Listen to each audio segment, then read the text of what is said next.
ரீசெண்டாக ஏற்காடு ட்ரிப் போயிருந்தேன் பைக்கில். எந்த பைக்குன்னு பார்த்தீங்கன்னா 164V டூயல் சேனல் ஏபிஎஸ். ஆமாங்க, ஆல்ரெடி நான் 180 வச்சுருக்கேன் அப்பாச்சி, அதுவும் தான் வந்துச்சு. பட் ஆனால் இந்த வண்டியை நான் ஃபுல்லாக ட்ரைவ் பண்ணப்போ என்னோட எக்ஸ்பீரியன்ஸ் எப்படி இருந்துச்சு, இந்த வண்டி கம்ஃபர்டபுளாக இருந்துச்சா இல்லை டிசப்பாயின்ட் பண்ணிச்சா அப்படிங்கிறத இந்த வீடியோவில் சொல்ல போகிறேன். இது ஃபுல் அண்ட் ஃபுல் என்னோட ஒப்பீனியன் மட்டும்தான். இந்த வண்டியோட ஃபஸ்ட்டு திங்கேன்னு பார்த்தீங்கன்னா இதோட கம்ஃபர்ட் தான். அண்ட் கிளச்சு பார்த்தீங்கன்னா ரொம்ப லைட்டாக இருக்குது கம்பேர் டு என்னோட 180 இதெல்லாம் கம்பேர் பண்ணுறப்போ. அண்ட் இதோட ரைடிங் பொசிஷன் பார்த்தீங்கன்னா உங்களுக்கு ஃபுட்பேர்ட்ஸ் பார்த்தீங்கன்னா கொஞ்சம் பேக்வேர்டில் தான் இருக்கும்.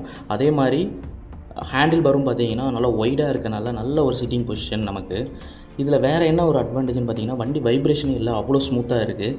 ஆனால் 8000 RPM வரைக்கும் தான். ஒன்ஸ் 8000 ஸ்டார்ட் ஆகிடுச்சு அப்படின்னா, கிக் அவுட் ஆகிடுச்சு அப்படின்னா நம்ம அப்பாச்சிக்கே உரிய ஒரு வைப்ரேஷன் இருக்கும்ல, அது லைட்டாக தெரியுது. ஆனால் அந்த 2V சீரிஸ் இருக்கிற அளவுக்கு கிடையாது. அண்ட் இதோட சீட்டிங் பொசிஷன் பார்த்திங்கன்னா ரொம்ப கம்ஃபர்டபுளாக இருக்குது, ரைடருக்கு மட்டும்தான். பில்லியனுக்கு கொஞ்சம் கம்ஃபர்ட் இருக்குது தான். ஒரு 20 to 30 கிலோமீட்டர்ஸ் வரைக்கும் நல்லா கம்ஃபர்டபுளாக வருவாங்க. சீட்டு சின்னதுங்கிறதுனால ப்ளஸ் அந்த பிளாஸ்டிக் லேடிங்லாம் வந்து கொஞ்ச நேரம் கழிச்சு வெட்டுற மாதிரி ஃபீல் ஆகும். அதுக்கப்புறம் அவங்க டிசப்பாயிண்ட் ஆகிடுவாங்க. அண்ட் இந்த வண்டியில் வந்து நிறைய வந்து ஃபியூச்சர்ஸ் மூலயமா டிவிஎஸ் கனெக்ட் ஆப் மூலயமா நீங்கள் இந்த வண்டியை வந்து கனெக்ட் பண்ணிக்கலாம். இதில் உங்களோட ட்ரிப்பு அண்டு எவ்வளோ மைலேஜ் போயிருக்கு எல்லா டீட்டெயிலும் பார்த்துக்கலாம். இந்த ஐ பட்டன் ப்ரெஸ் பண்ணுறது மூலயமா உங்களுக்கு யார் கால் பண்ணாலும் இதுலேருந்தே அட்டன் பண்ணிக்கலாம். அண்டு டிஸ்பிளேயில் பார்த்தீங்கன்னா நேவிகேஷனும் பார்த்துக்கலாம். இதை தவிர இதில் இன்னும் நிறைய ஃபியூச்சர்ஸ் இருக்குது.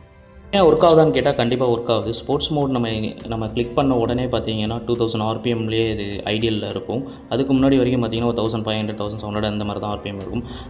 ரைன் மோடில் பார்த்தீங்கன்னா ஏபிஎஸோட சென்சிட்டிவ் வந்து ரொம்ப அதிகமாக இருக்கும், நம்ம ஸ்லிப் ஆகக்கூடாதுங்கிறதுக்காக.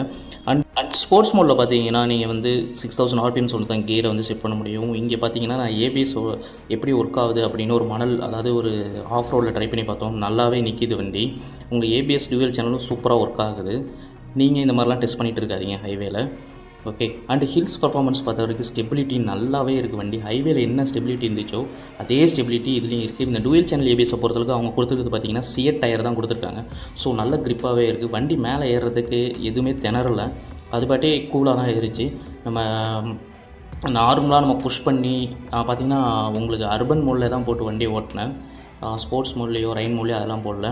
அதே மாதிரி இந்த ட்ரிப்பில் எனக்கு மைலேஜ் பார்த்தீங்கன்னா 43 to 47 கிடச்சிச்சு. ஃபஸ்ட்டு 43 கிடச்சிச்சு, ரிட்டன் வரப்போ 47 கிடச்சிச்சு. உங்களுக்கு வண்டி வந்து உண்மையிலேயே ஓட்டுறதுக்கு நல்லா இருக்குது. இதில் நான் ஐடியலாக மெயின்டைன் பண்ணது ஒரு 80 to 90. ஸோ வண்டி கம்ஃபோர்ட் அண்டு மைலேஜ் எல்லாமே சூப்பர் தான். டிஸ்அட்வான்டேஜ்னு பார்த்தீங்கன்னா ஃபஸ்ட்டு இதோட ஹெட்லைட்டை சொல்லுவேன். நீங்கள் நைட்டில் ட்ராவல் பண்ணுறப்போ இந்த ஹெட்லைட்டு சுத்தமாக வேலைக்கே ஆகாது. அண்ட் அனதர் ஒன்று பார்த்தீங்கன்னா பில்லியன் சீட் வந்து ரொம்பவே அன்கம்ஃபர்ட். மக்களே, இந்த வீடியோ இதோட எண்டாவது. உங்கள் இந்த வீடியோ பிடிச்சிருந்துச்சுன்னா லைக் பண்ணுங்கள், யூஸ்ஃபுல்லாக இருந்தால் உங்கள் ஃப்ரெண்ட்ஸுக்கு ஷேர் பண்ணுங்கள், டவுட்ஸ் இருந்தால் கமெண்ட்ஸ் பண்ணுங்கள். மறக்காமல் நம்ம டிபிஎஸ் சேனலுக்கு சப்ஸ்கிரைப் பண்ணிடுங்க.